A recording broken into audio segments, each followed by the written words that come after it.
my mind floods with images of different peacemakers I know and admire.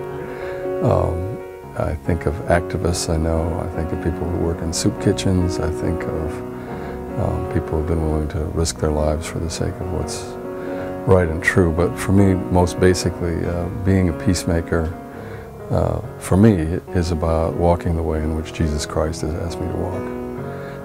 And that turns out both to be a great blessing and also not to be too easy.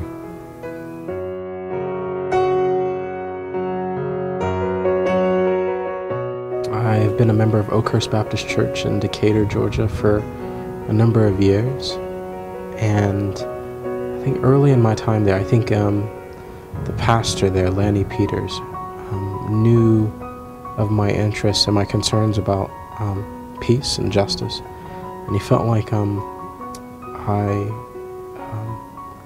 would be at home within the Baptist Peace Fellowship, and so encouraged my relationship with the BPFNA.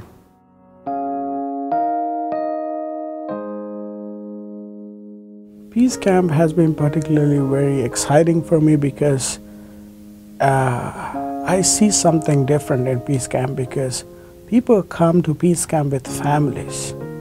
It's not that you alone are committed for peace or passionate about your peace, but it's a family. When you come here, you get kind of a reminder, reassurance for some things that you need to be reminded that it's okay to think that and it's right to think that.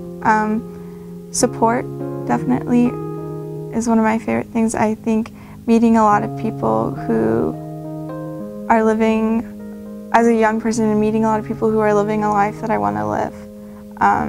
Their success and their downfalls and how they've been dealing, and I think getting to have these relationships with people is probably my favorite part, getting to know these people.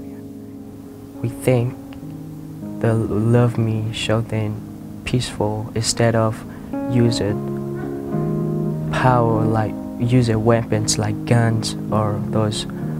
We have to use our prayer, our Christian prayer, so that we don't destroy the world, so we don't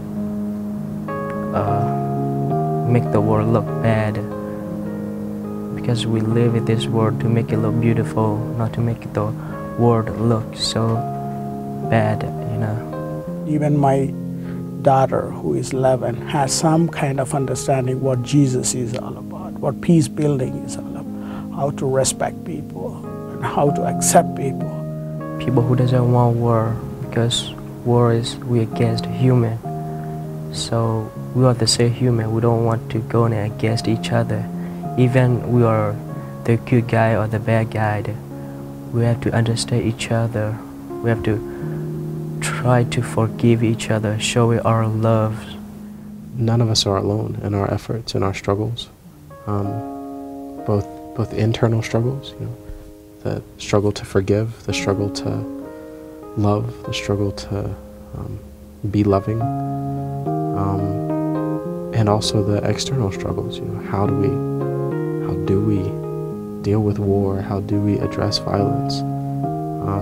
And it's good to have a community within which to wrestle through, to journey along, you know. I'm really deeply committed to there being a Baptist Peace Fellowship of North America, committed enough that, you know, I wrestle with it and I want it to be more and so forth. I would love for there to be a day when we don't need a Baptist Peace Fellowship, because Baptists understand that Christ calls us to a way of nonviolence, a way of seeking justice for the oppressed, a way of living out the way of love for all people, for working to overcome nationalism, all those things. But until we have consensus about that, and I think it's going to be a long time until Baptists have consensus about that, we need a Baptist Peace Fellowship to give witness to that way, that less popular, and for me, deeply right way.